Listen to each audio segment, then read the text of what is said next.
भाइयों बहनों, कुछ लोगों का अहंकार सातवें आसमान पर है और इसलिए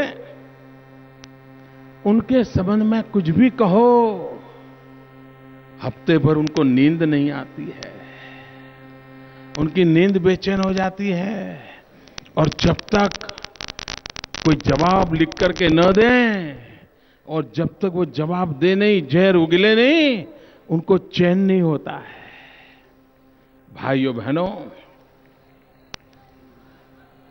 बिहार की जनता जंगल राज से मुक्ति चाहती थी। चाहते थे ना भाइयों?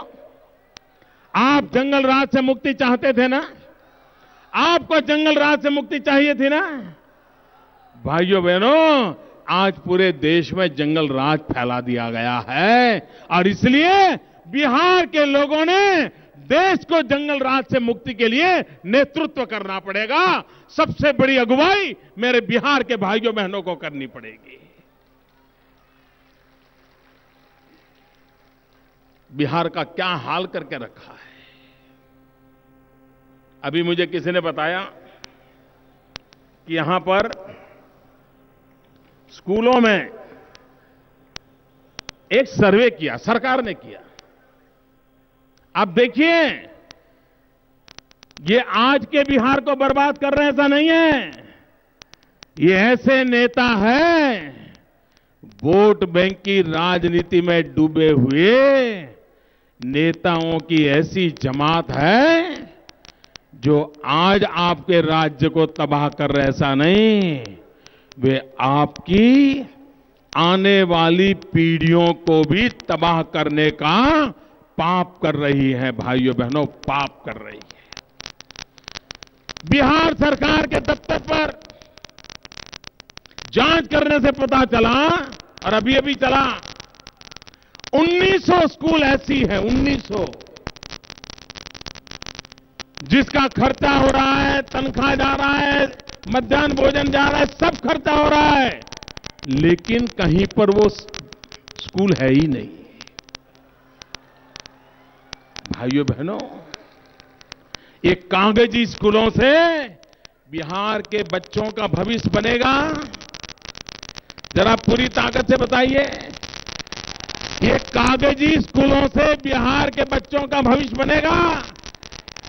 कागजी स्कूलों से बिहार के बच्चों का भविष्य बनेगा? क्या धरती पर स्कूल होनी चाहिए कि नहीं होनी चाहिए? बजट खर्च होता है तो स्कूल दिखनी चाहिए कि नहीं दिखनी चाहिए? 1900 स्कूल ऐसी पाई गई है। इतना ही नहीं, जहां ये नेता लोग बैठते हैं ना, पटना में 90 स्कूल कागज पर है, 90 स्कूल कागज पर है। भाइयों बहनों, ये कैसी सरकार चला रहे हैं? ये किसकी मिली भगत है? कहां जा रहे हैं पैसे? ये गरीब के पैसे हैं जिसे लूट लिया जाता है। भाइयों बहनों, बिहार में क्या क्या हो रहा है, मुझे किसी ने बताया, कोई देवकी चौधरी, ये देवकी चौधरी अपने बिजली का बिल चुकाने के लिए गए थे और उनको पुलिस स्टेशन में बंद करके मारा गया, उनको मौत के घाट उतार दिया गया। भाइयों बहनों, एक बुजुर्ग को अगर इस प्रकार से मारा जाता है तो आप मुझे बताइए भैया, ये शकुराबाद में बाद में पुलिस स्टेशन का घेराव किया गया, लोगों ने गुस्सा जताया। बिजली का बिल भरने के लिए जा रहे इंसान को अगर मौत के घाट उतार दिया जाए पुलिस थाने के अंदर, तो कानून व्यवस्था कहां से लाएंगे? आपको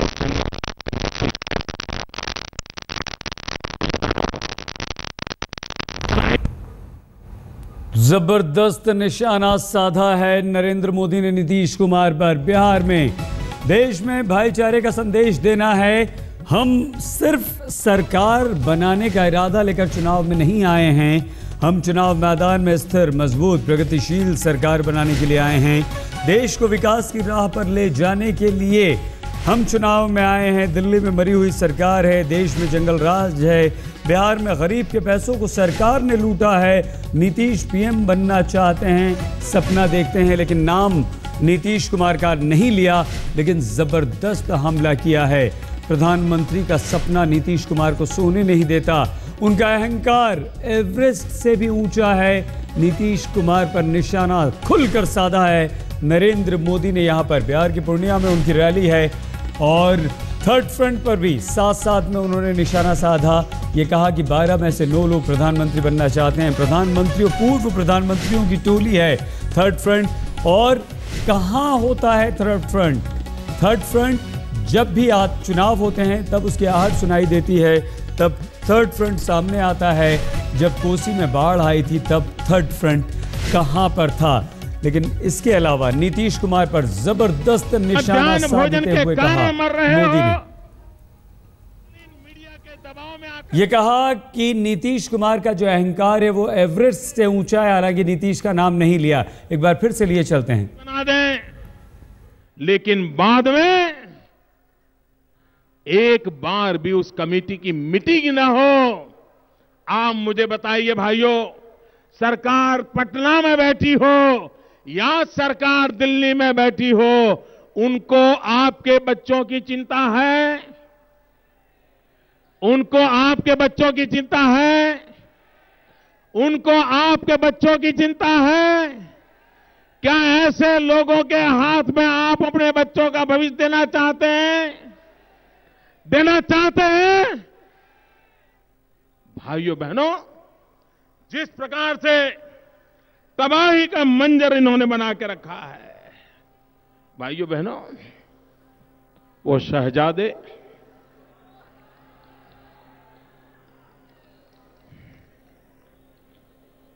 हिंदुस्तान भर में घूम रहे हैं, भाषण कर रहे हैं।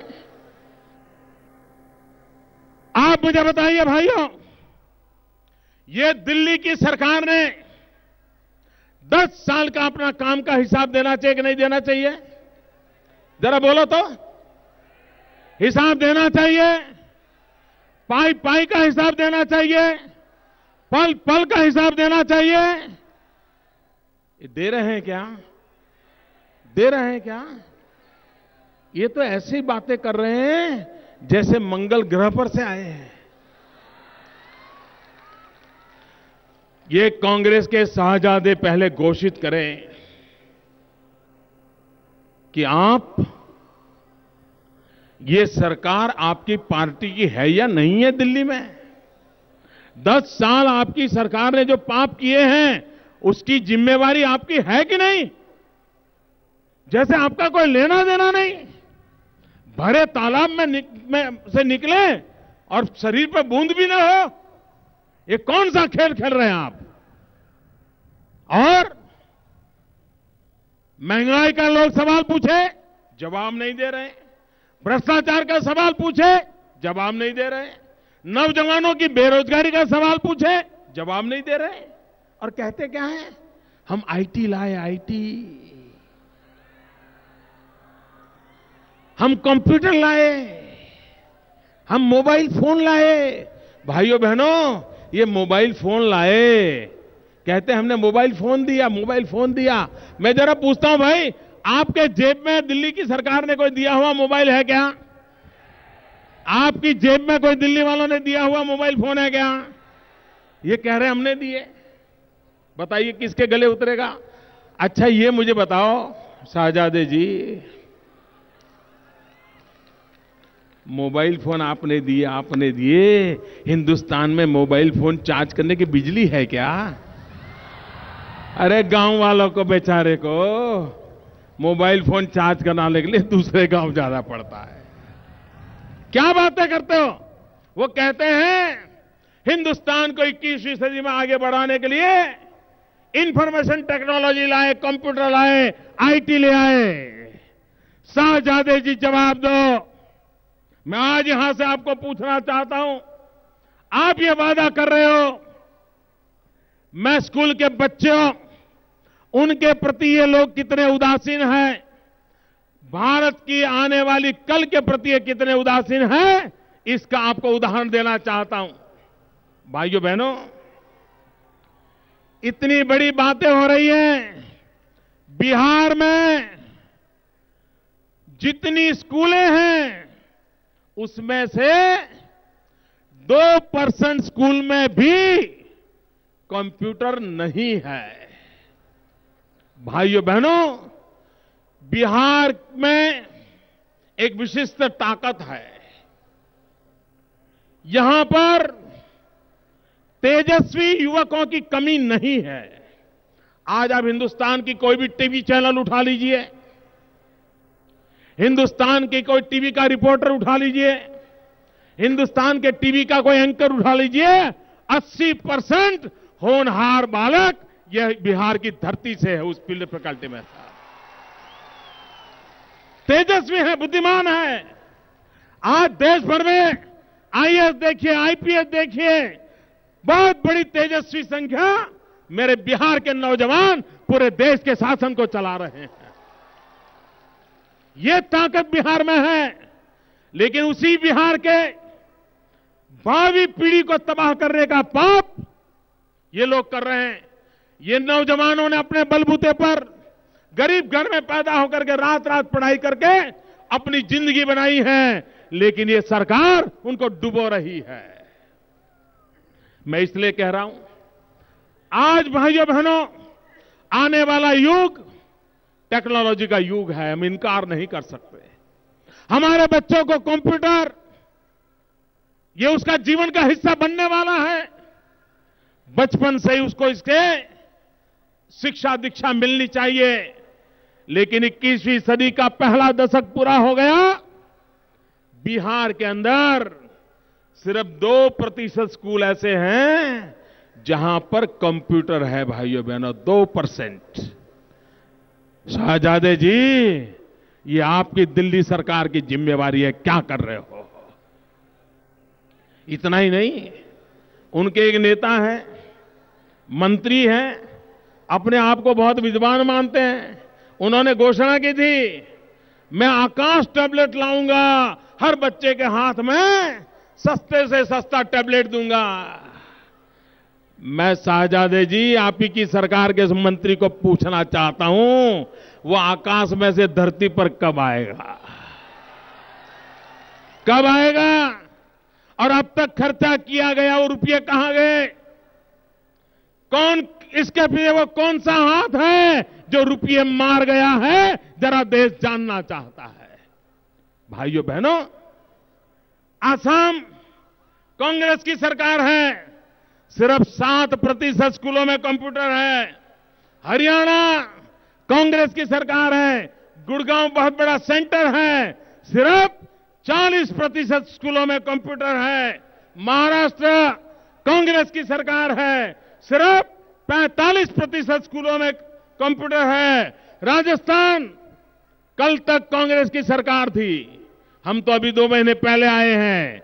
आपको हैरानी होगी, राजस्थान में सिर्फ 22% स्कूलों में कंप्यूटर है।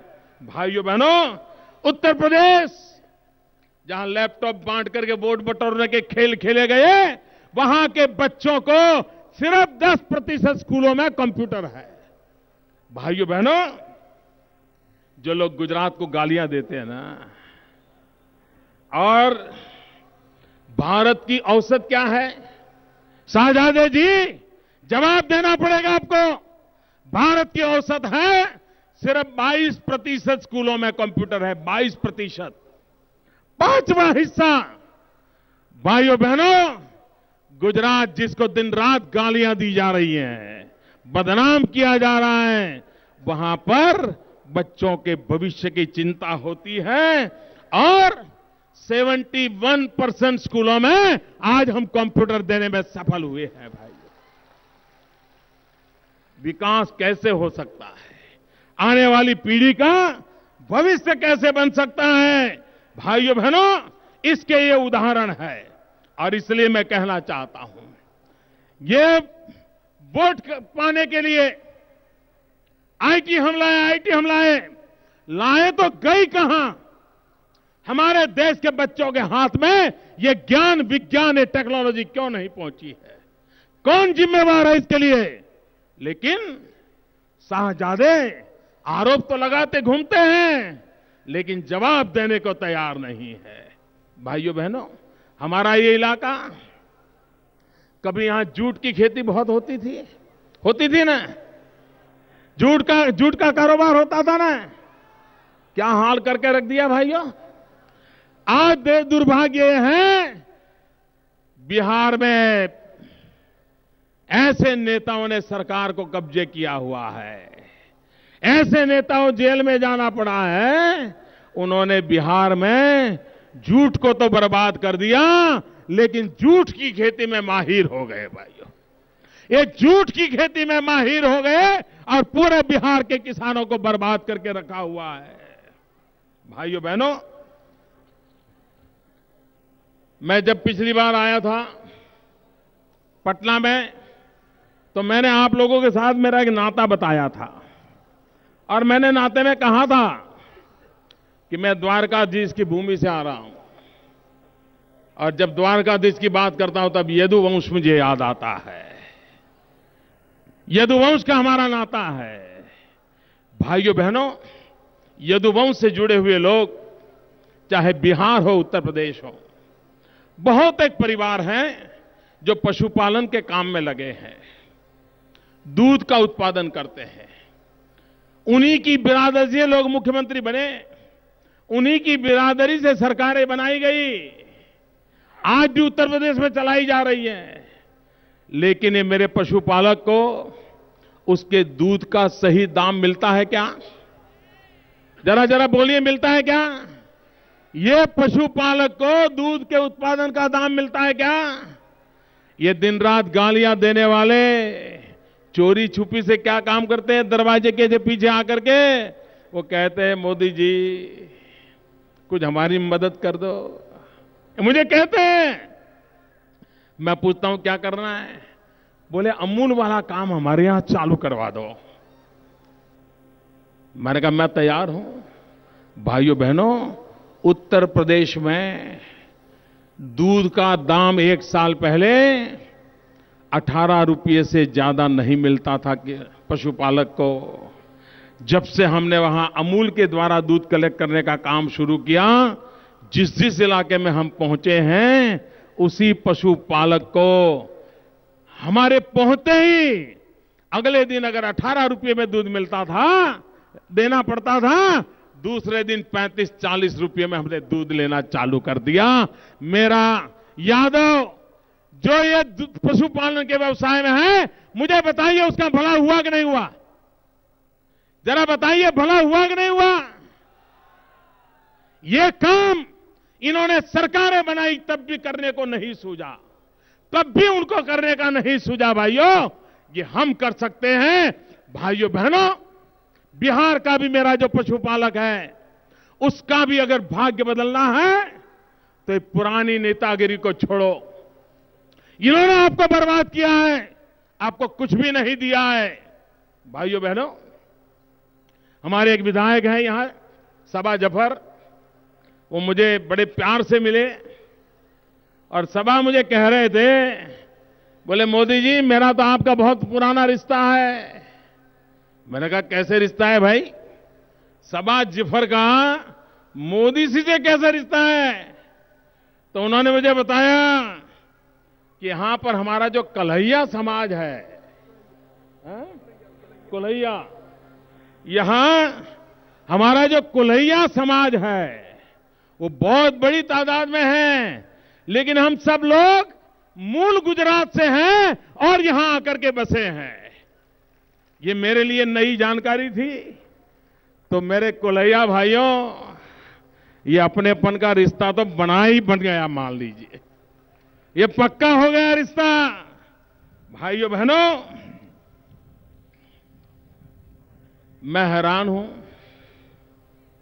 इतना पानी है यहां, इतना पानी होने के बाद भी, इतनी बड़ी मछुआरा समाज होने के बावजूद भी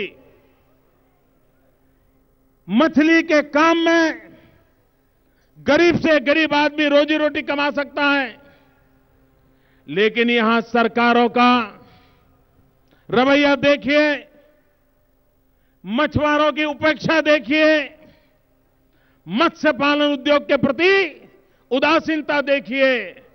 मैं ये सुनकर के हैरान हो गया कि बिहार में जहां मबलख पानी है, लेकिन मछली 400 करोड़ रुपए की मछली आंध्र प्रदेश से लाकर के खानी पड़ती है। भाइयों बहनों, ये ऐसी कैसी सरकार है? आंध्र प्रदेश से 400 करोड़ की मछली लानी पड़े और आपका यहां मत्स्य पालक, मछुआरा, उसके बच्चे बेरोजगार रहे। भाइयों बहनों, समाज के सब तबके को विकास का लाभ कैसे मिले, ये चिंता करने की आवश्यकता है और ये चिंता नहीं करते। भाइयों बहनों, मैंने दिल्ली में भारतीय जनता पार्टी की राष्ट्रीय परिषद में एक बात कही थी।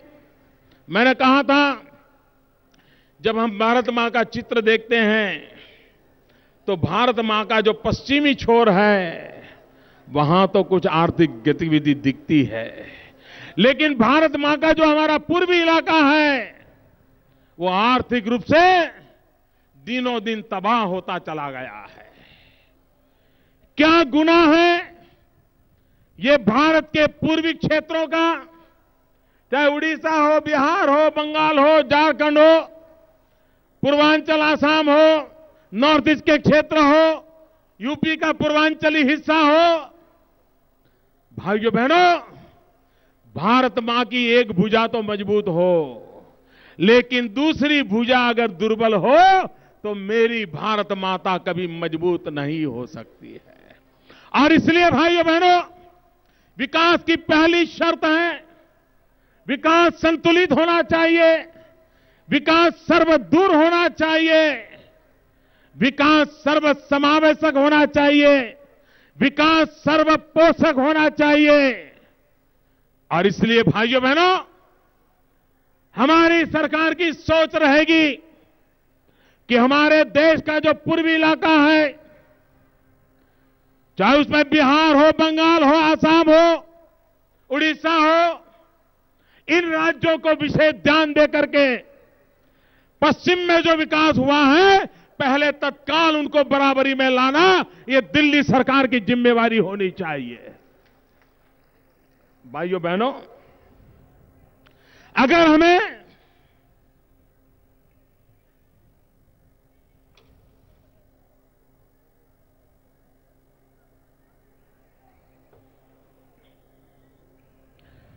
हमें भारत की तकदीर और तस्वीर बदलनी है तो सबसे पहले इस भारत मां का जो पूरा पूर्वी इलाका है उसकी तकदीर और तस्वीर बदलने का हमें संकल्प करना होगा।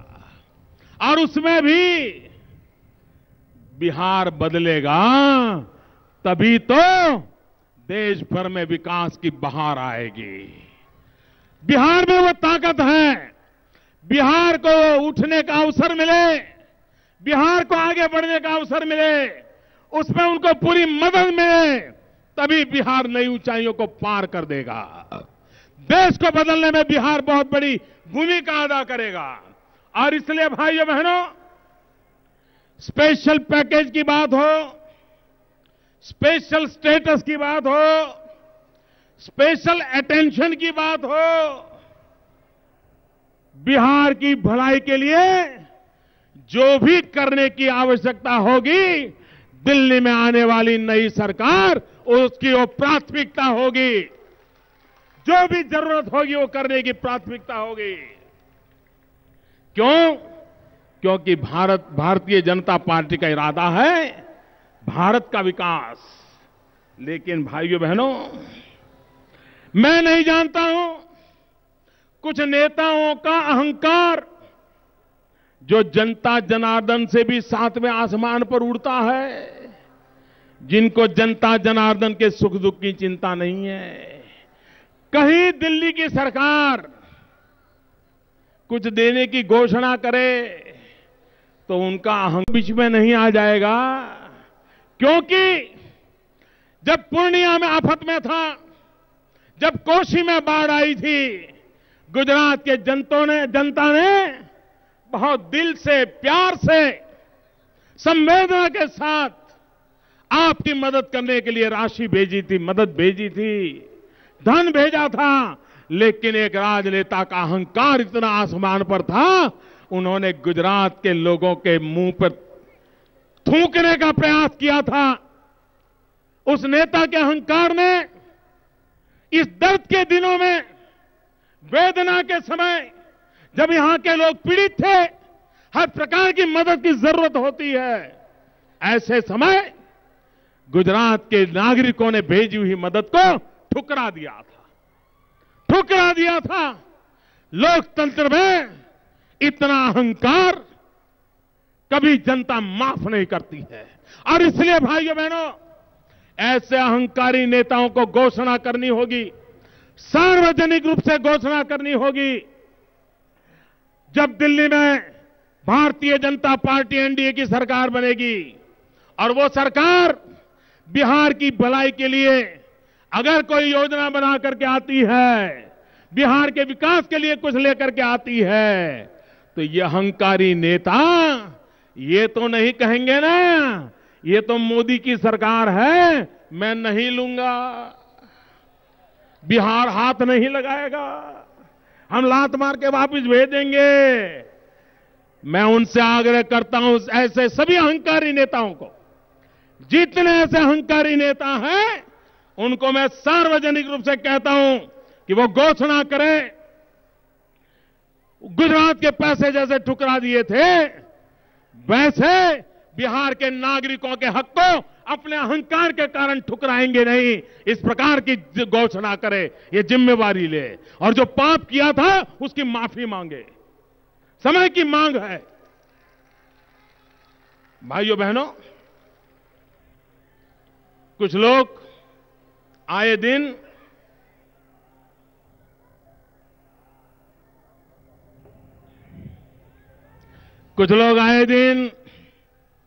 सेक्युलरिज्म के नाम पर वोट बैंक की राजनीति करते रहते हैं। भाइयों बहनों, बिहार में कांग्रेस ने भी राज किया है और दलों ने भी राज किया है। जिनको जेल में पड़ा उन्होंने जग किया है, जिन्होंने बिहार को बर्बाद किया अपने अहंकार के कारण, उन्होंने भी किया है। और हर किसी ने मुसलमानों के नाम पर वोट बैंक की राजनीति की है, सेक्युलरिज्म के नाम पर मुसलमानों की आंख में धूल झोंकी है। मैं देश के मुसलमान भाइयों को आज कच्चा चिट्ठा खोलना चाहता हूं। कैसा कैसा आप लोगों को इन्होंने बर्बाद किया है, वोट पाने के लिए आपको कैसा मूर्ख बनाया है, किस प्रकार से आपके भविष्य के साथ खिलवाड़ किया है, आज मैं तथ्यों के आधार पर कहना चाहता हूं। और जो मैं बात बताने जा रहा हूं ना, वो आंकड़े मेरे नहीं हैं, ये आंकड़े दिल्ली में बैठी हुई अपने आप को सेक्युलर कहने वाली कांग्रेस सरकार के द्वारा नियुक्त सच्चर कमेटी के रिपोर्ट के आधार पर मैं बताता हूं। सच्चर कमेटी ने क्या कहा है? बिहार में शहरी मुसलमानों में गरीबी की तादाद 45% है, और जिस गुजरात को गालियां दी जाती हैं वहां सिर्फ 24% है, आधे से कम, आधे से कम। ग्रामीण मुसलमानों की गरीबी बिहार में 38% है, 38%। गुजरात में सिर्फ 7%। डूब मरो, सेक्युलर के नाम पर मुसलमानों को बर्बाद करने वाले, डूब मरो। आप लोगों ने उनको तबाह करके रखा है। भाइयों बहनों, शहरी मुसलमान के द्वारा प्रति व्यक्ति मासिक खर्च बिहार में 550 रुपया, और गुजरात में 875 रुपया मुसलमान खर्च करता है। ग्रामीण मुसलमान द्वारा प्रति व्यक्ति खर्च बिहार में 426, गुजरात में 670। गुजरात का सेकुलरिज्म सच्चा सेकुलरिज्म है, जो सबकी भलाई के लिए काम करता है, सबका साथ सबका विकास लेकर के चलता है। मुसलमानों में श्रमिक रोजगारों की दर बिहार में 47 रुपीज है, गुजरात में 61 रुपीज है। मुसलमानों में साक्षरता बिहार में 42% है सिर्फ, गुजरात में 74% है भाइयों, 74%। मुसलमानों के नवजात बच्चों की मृत्यु 1000 में 71 होती है, जबकि गुजरात में मुसलमानों में 1000 बच्चों में, 1000 बालकों में सिर्फ 34 बच्चों की मृत्यु होती है। 5 वर्ष की आयु के बच्चे बिहार में 1000 में 100 मर जाते हैं, गुजरात में सिर्फ 50 मरते हैं। भाइयों बहनों, इंटीग्रेटेड चाइल्ड डेवलपमेंट स्कीम, इसके तहत मुसलमान बच्चों को लाभ मिलता है। बिहार में सिर्फ 2%। लिख के रखिए, यहां के बच्चों के भविष्य के साथ कैसा खिलवाड़ होता है। आईसीडीएस के अंतर्गत बिहार के मुसलमान बच्चों को कवरेज मिलता है सिर्फ 2%, और गुजरात में मिलता है 32%। मेरे भाइयों बहनों, 32%। भाइयों बहनों, मैं ये बातें इसलिए बताता हूं, इस समाज में भेदभाव करके, वोट बैंक की राजनीति करके समाज को तोड़ना, बांटना, सिर्फ अपनी वोट बैंक की भर्ती करते रहना, मैं बिहार के लोगों से अनुरोध करने आया हूं। इस कुचक्र से बाहर निकलिए मेरे भाइयों बहनों। आइए, विकास का मंत्र लेकर के हम आगे चलना चाहते हैं, और हमारा तो मंत्र है विविधता में एकता। यही भारत की विशेषता है। हम विविधता का सम्मान करने वाले लोग हैं, हम विविधता का गौरव करने वाले लोग हैं, और इसीलिए तो हम सालों से हम एक ही मंत्र बोलते रहे हैं, विविधता में एकता, भारत की विशेषता। भाइयों बहनों, भाषा अनेक, भाव एक, राज्य अनेक, राष्ट्र एक, पंथ अनेक, लक्ष्य एक, बोली अनेक, स्वर एक, रंग अनेक, तिरंगा एक, समाज अनेक, देश एक, रिवाज अनेक, संस्कार एक, कार्य अनेक, संकल्प एक, राह अनेक, मंजिल एक, चेहरे अनेक, मुस्कान एक। आइए भाइयों बहनों, होली के पावन पर्व पर आप सबको शुभकामनाएं देता हूं, और नई मुस्कान के साथ देश को विकास की नई ऊंचाइयों पर ले जाने में आप सबका सहयोग देने के लिए निमंत्रण देता हूं। मेरे साथ बोलिए, भारत माता की, भारत माता की, वंदे वंदे। पूरी ताकत से दोनों हाथ ऊपर करके